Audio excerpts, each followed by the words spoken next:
Bismillahirrahmanirrahim. Assalamualaikum warahmatullahi wabarakatuh.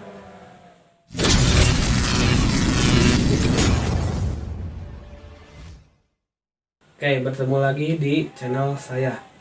Hari ini kita akan masuk ke materi yang selanjutnya dari pelajaran ekonomi bisnis. Nah, untuk hari ini subbahasannya masih dalam lingkup masalah ekonomi.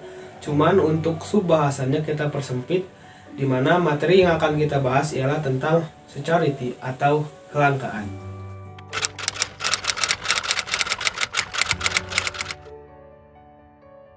Oke, sebelum kita lanjut ke subbahasan materinya, kita lihat terlebih dahulu. Ini adalah standar kompetensi, kompetisi dasar, dan indikator yang akan kita capai atau yang akan kita pelajari dalam satu pertemuan ini ke depan ya.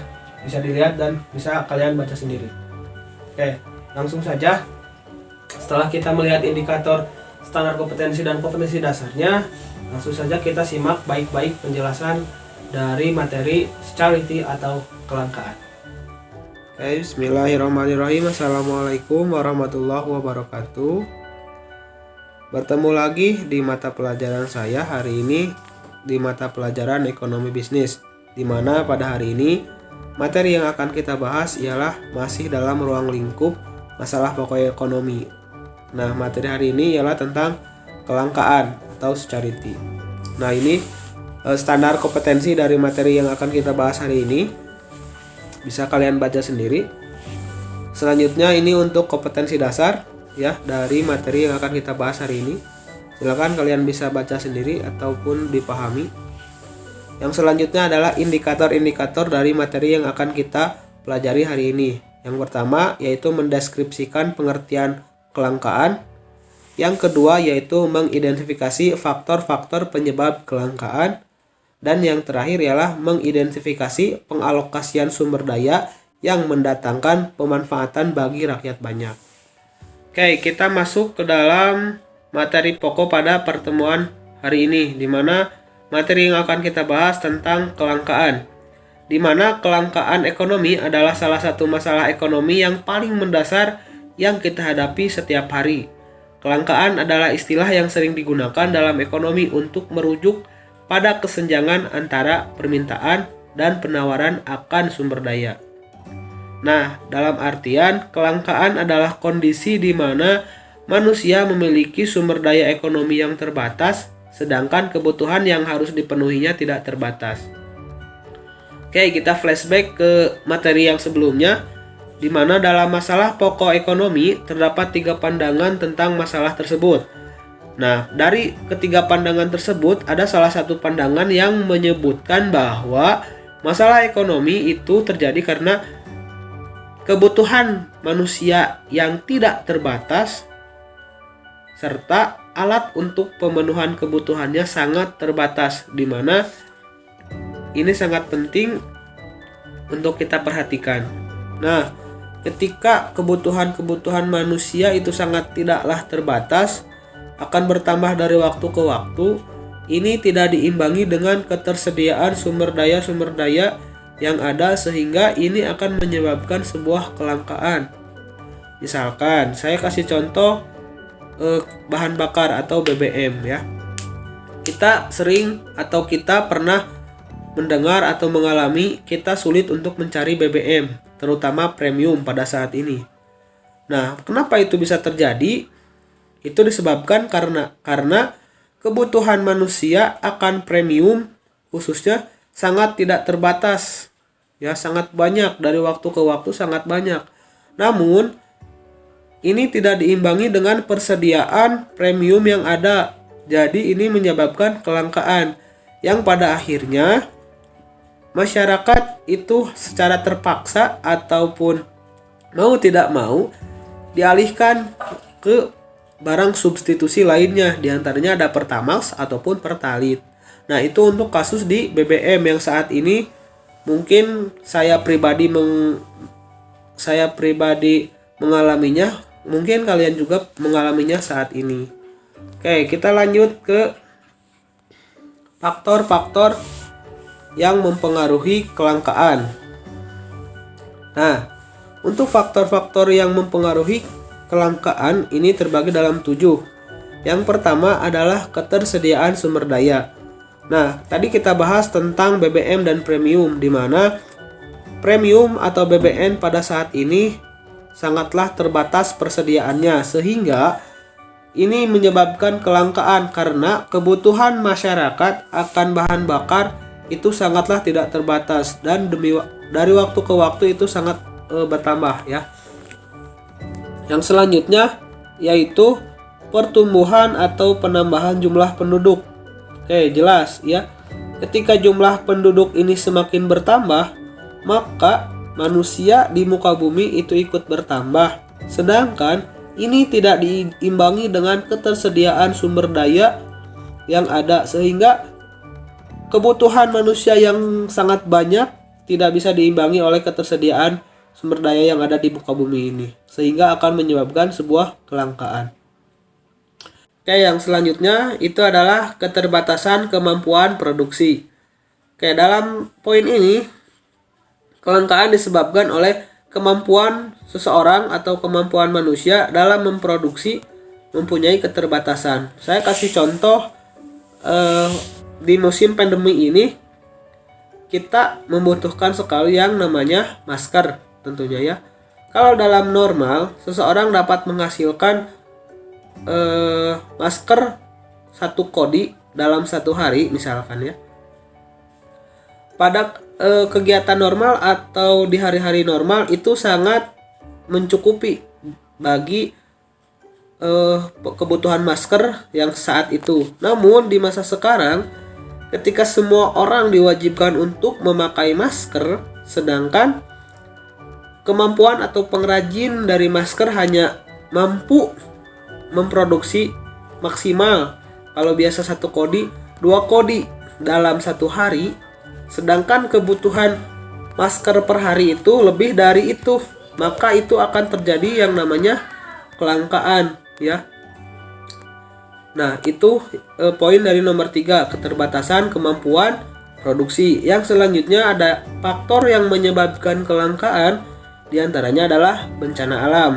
Tentu dengan adanya bencana alam, tentunya itu akan merusak sistem ekonomi yang ada. Misalkan kita tarik contoh mundur ke 2004, di mana saat itu adanya tsunami Banda Aceh ya. Nah, pada saat itu bencana alam tidak bisa kita prediksi, tsunami terjadi dan kehidupan di kota Aceh itu mati total ya. Nah, pada saat itu orang-orang sangat membutuhkan yang namanya air bersih ya. Nah, karena adanya bencana alam seperti ini, air laut masuk ke pemukiman dan masuk atau merusak segala apapun yang ada di depannya, sehingga menyebabkan kerusakan yang total, sehingga air bersih yang ada pada saat itu terkontaminasi oleh air laut yang rasanya asin dan sehingga tidak layak untuk digunakan, sehingga pada saat itu ketersediaan air bersih menjadi kurang. Namun kebutuhan akan air bersih sangatlah penting pada saat itu dan terjadilah kelangkaan. Nah, itu ya salah satu contoh dari faktor penyebab kelangkaan, yaitu bencana alam ya. Oke, faktor yang selanjutnya ialah kerusakan sumber daya alam akibat ulah manusia. Oke, kita tarik contoh misalkan pertambangan minyak ya. Nah, ketika ulah manusia menambang minyak secara ilegal, secara tidak teratur, tidak pada aturannya, tidak pada tempatnya, sehingga itu akan merusak atau mengakibatkan sebuah kerusakan, sehingga sumber daya alam pada saat itu, khususnya pada minyak, itu akan terbuang ataupun dikeruk habis, sehingga itu akan menyebabkan sebuah kelangkaan. Ketersediaan minyak pun akan berkurang sehingga tidak bisa memenuhi kebutuhan manusia yang sangat tidak terbatas. Yang selanjutnya ialah keterbatasan manusia untuk mengolah sumber daya yang ada.